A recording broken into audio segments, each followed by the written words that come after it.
Today's date is July 7th, 2025. This is Luciana Spracher, representing the City of Savannah's Municipal Archives. I am interviewing Pastor Harold Edwards Sr. for the Savannah Community Memory Project. We are conducting this interview at the Woodville Community Center. Thank you for joining us today. Glad to be here. Great. Let's start by having you tell us your full name. Harold Douglas Edwards Sr. Okay. And when were you born? November 6, 1954. And where were you born? Savannah, Georgia. Okay. And what were your parents' names? Nathaniel Edwards Sr. and Abigail Edwards. Where did you grow up? The Woodville community. Have you lived here in Woodville your whole life? My youth, I moved to the Cloverdale community, but as a youth, yes, I left at the age of 21. Okay. When you were growing up, where did you go to school? Sephonia in Tompkins High School and elementary school. So Tompkins the whole way through? Tompkins, well, we had Scott for middle school, but it was all one community. Okay. Where do you live now? I live at 1605 Rosemary Drive. That's in the Cloverdale subdivision. So growing up, who were some of the important leaders in the Woodville community? Mr. Charlie Bryant, whom we affectionately call Mr. Sad, Deacon Curly Milton of the New Zion Baptist Church. At our church, first AD, my grandfather, Mr. Elmo Anthony, Deacon Albert Worrells, and we had the Collins. They were probably some of the more prominent people. There were some ladies too, like my grandmother, and I'm sure others' grandmother and mothers that were community leaders that were very important in our lives. Let's dig into them a little bit. All right. All right. So let's talk first with Charlie Sad Bryan. Where did you get the name Sad? Do you know? That's a good question. I do not know, but he was never sad. He was always a very jovial and happy person. And we named them a lot, but for people who didn't know them, what did they do? Why were they special? Mr. Sad was special because he had a lot of care and concern for the community, not only the community as a whole, but especially the youth of the community. He was over a lot of our athletic adventures, especially baseball. He was an avid baseball fan and player himself. So you can always go to him and count on him as a person that had a listening ear that will be willing to listen to you, something that I think that we really miss today. Mm-hmm. What about some of those other gentlemen you mentioned? Deacon Worrells, the community leaders that were in the church, they were always there. The mothers of the churches and the leadership of the church, they were always there. I said Deacon Curly Milton, he was not from our church, but those people, they were elders in the community, and any of the elders, because we had more of a family type community when I was coming up versus what we experience today. In those times, everybody was mom and dad. When mom and dad was at work or doing whatever it was they had to do to fend for the family. So that was very important. So we grew up in a culture where there was always respect. So we looked at every elder as a person of leadership and a person that we could count on. You mentioned your grandmother. What was her name? Miss Louise Anthony. You want to say anything more about her? Loving, kind, but a disciplinarian, very disciplinarian. She was the kind of grandmother, she discipline you for misbehavior, and then the next moment she's cuddling you in her arms and love. But she was always there. She had 14 kids of her own, and I'm the eldest grand, and I was in the household till I was about 11 years old, and some of my other cousins, about 4 or 5 of them. So she had a full sway in her life. But I think she had to be the person that she was in order to endure the things, what she had to endure in raising her kids and grandkids. Was she also working outside of the house? Never worked. Well, I said never. I think when she was younger, her and my grandfather, when they got married, when she had my mother, I think she worked just a little bit. But for the entirety of her life, it was at home. And she lived in Woodville as well? In Woodville, that's right. Where were people who lived in Woodville working?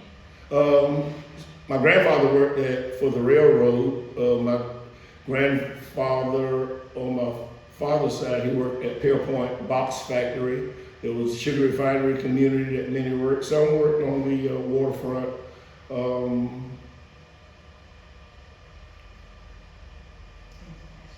International paper.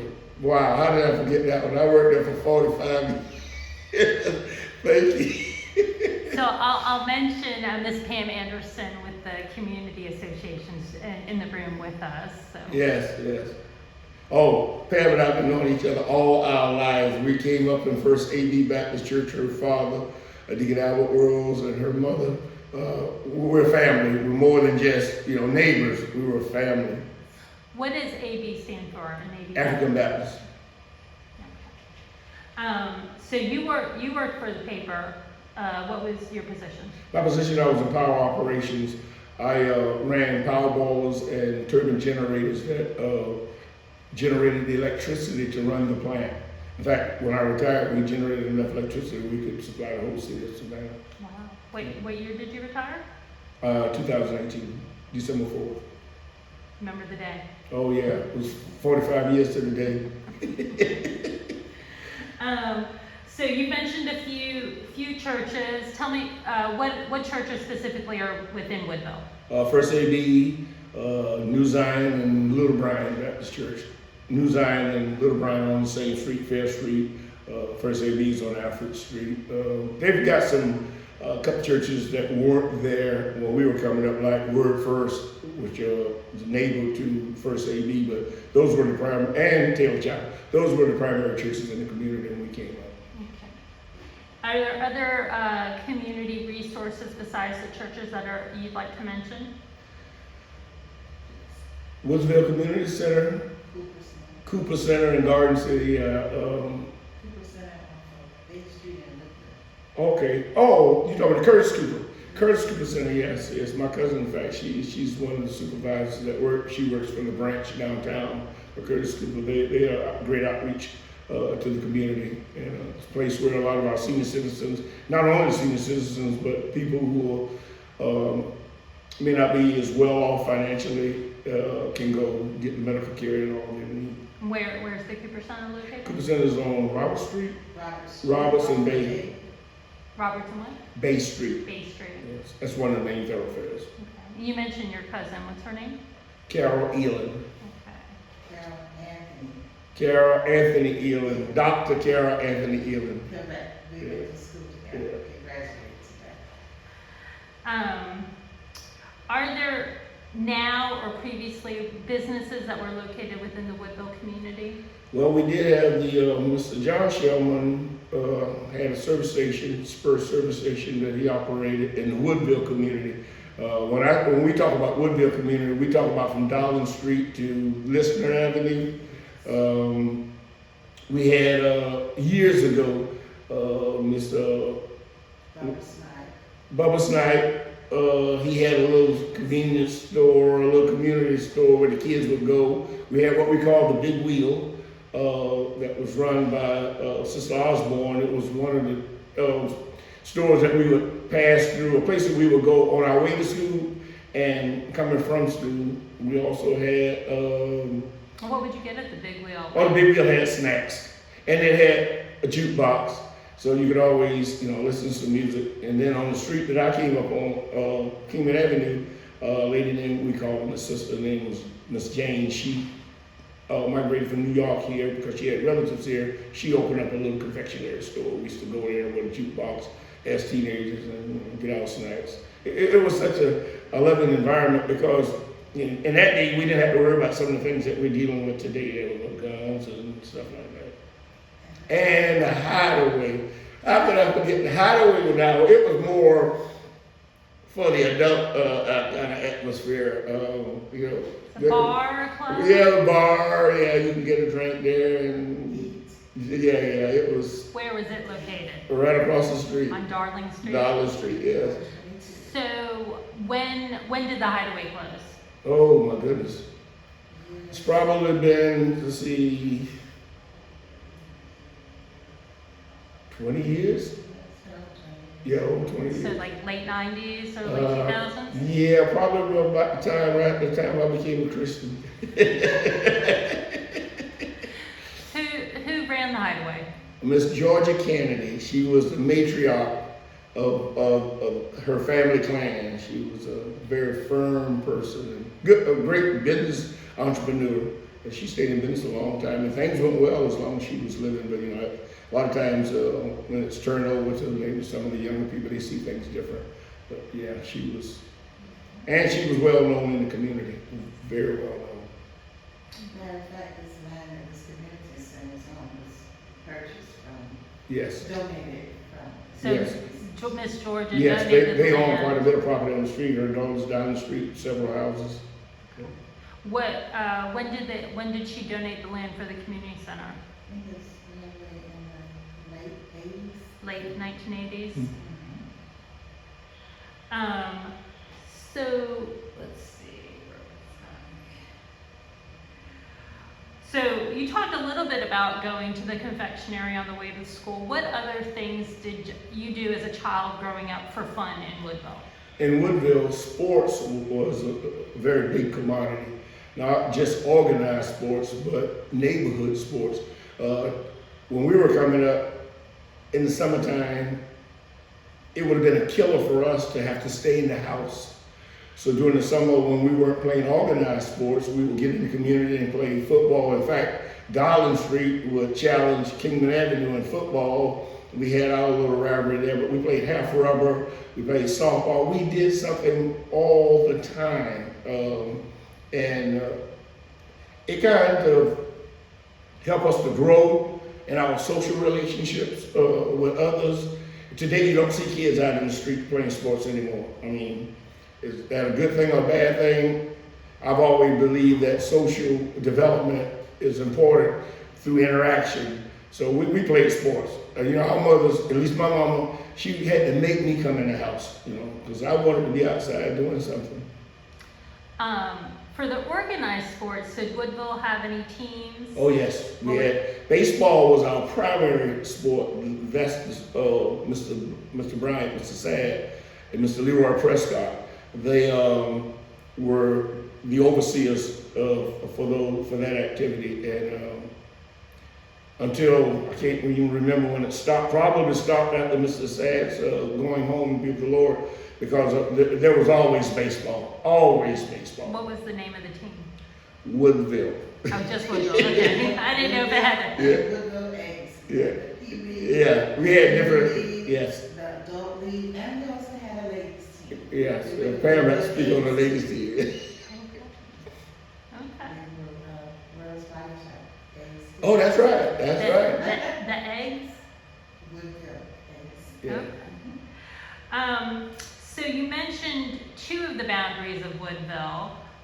Can you give me all 4 sides of Woodville? Well, Bay Street would naturally be the northern boundary. Southern boundary would be Louisville Road. And like we said, the the eastern boundary would probably be Liston Avenue. And the western boundary would be Spring Street.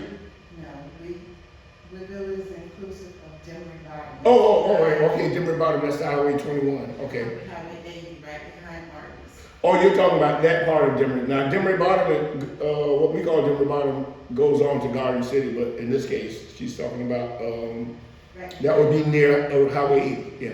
So Demery Bottom, for those who aren't familiar, would be spelled Demery. Yes. And then Demery. bottom, Botto. O-T-T-O. Okay. So the neighborhoods that surround Woodville are what? What we call West Savannah and Rosenau Hill. And Hudson Hill. Now, Hudson Hill is not a part, that's right. They're north of Bay Street, the Hudson Hill community. What are your favorite memories of the Woodville community? Love, unity, respect, growing up in an environment where we looked out for one another. We had our differences. We were just like any other kids growing up. In fact, in my family, my grandmama, like I said, had 14 kids of her own, and therefore I'm older than some of my uncles and aunts, but we had our skirmishes. But at the end of the day, it was always love. You know, it was nothing serious enough that we went to bed at night that we were still carrying an axe. You know, we get out there and we scuffle, and 10 minutes later we were back playing together. So, and that's missing not only from our community now as a whole, but it's missing from our world as a whole. 50 years from now, what do you want people to know about Woodville today? Today, I want people to know that Woodville, I don't want to use the past since it was a community, but speaking from the past, that when I grew up, Woodville was a community, as I said, that was a community of family. 50 years from now, I would like to see that we get back to that place where we become more of a community of family. Tragically, it takes mentorship, where we had mentors, we had elders who we respected, who took the time. And Sister Anderson and I, we are the older ones, some of the older ones, you know, that came up in the community. As we move on from this life, I don't see the people in place that's necessarily that's needed to bring that about. So, first of all, I like to see us get back to where, you know, to some semblance of where we were, because in order to maintain that legacy of love and community, we need people who take to heart not so much their own personal welfare, but as the Bible says, the welfare of others. Ms. Anderson, are there any questions you would like to ask? I know, but one that you forgot to mention that was David like brother and sister, your grandfather and Deacon Clifford Brown. Sometimes they would ride together. Yes, yes. To first AD.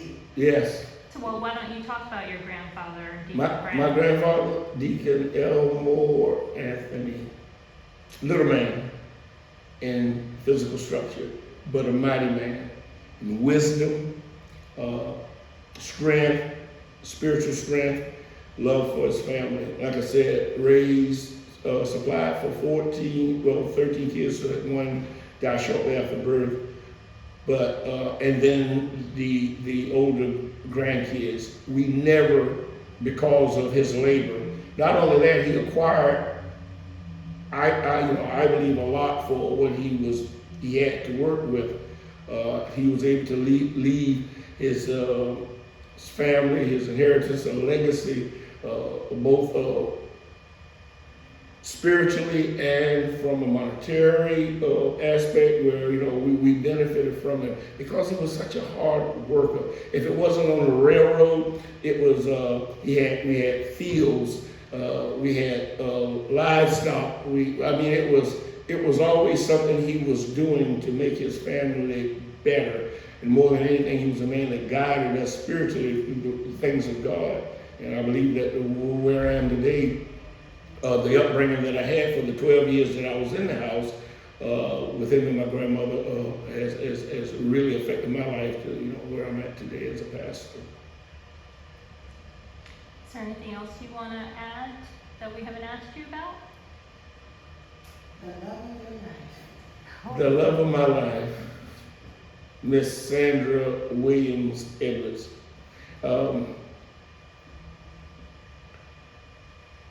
When we were playing baseball, she came from the Garden City community, and during the time I played Pony League baseball, which would have been the ages of 13, 14, and the first time I saw her, and I said, wow,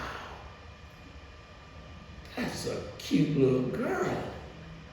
And as we would always play the leagues that we had, we always would play against her brother, who was about a year, my brother was about a year younger than we are, because she and I were 2 weeks apart. And whenever we had to go up there to play Garden City, I looked forward to it because I knew she was going to be there. And I used to try to strut my stuff and try to impress her, and she wasn't paying me no mind.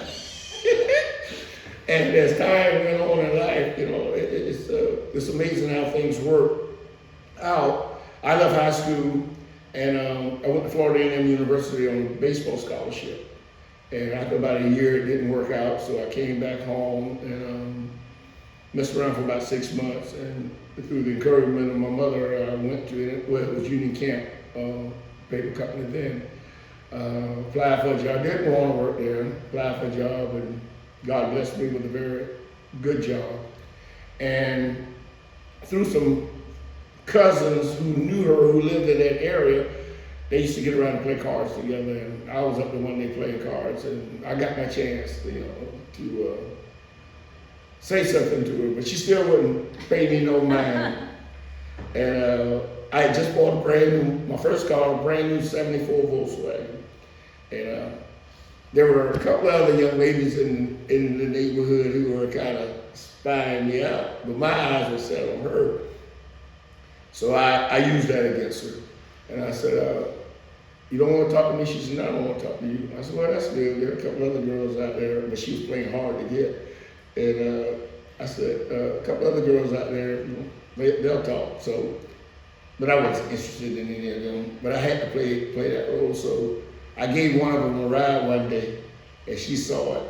And her statement to me when she got close to me, she says, don't let me catch her in your car anymore. And I said, excuse me? I said, my car? I said, well, then you better stop talking. So from that, we got into a relationship. It lasted for 11 months of dating, and we were married March the 5th, 1976. We were planning for 50 years of marriage of next year. She is a giver, more than I could ever say. I like to consider myself a giver, but she is a giver in the church. She works behind the scenes. She doesn't want all the fanfare and promptness. She just wants to work.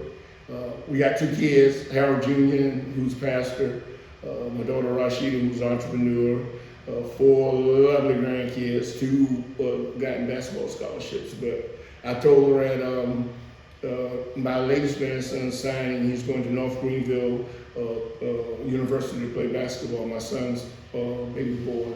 And I looked at her and I said, all of this is because of you. And so, yeah. Don't know what I do. I told her like that. I made a promise. If God should call you home before he calls me, you don't have to worry. I'll never get married again, because I said I can't even imagine treating anybody better than I treat you. That's my girl. That's my girl. Well, happy anniversary Thank coming you. up. Thank you. Thank you. Thank you. Huh? All right. Yeah, this has been a wonderful Oh yes. Okay. interview. Any last words? Concerning Woodville? Woodville, yes. If I didn't live where I'm living presently, because I've gotten old and don't like the inconvenience of moving and all that stuff, I ride through the community at times and I see property that's available. And I say, you know what, I would like to just move back to Woodville, build another house. But at 71, soon to be 71, I said, well, maybe that's not the smartest thing to do. But if I was younger, I'd move back. I'd move back to the community. Love this community. All right, thank you so much. Okay.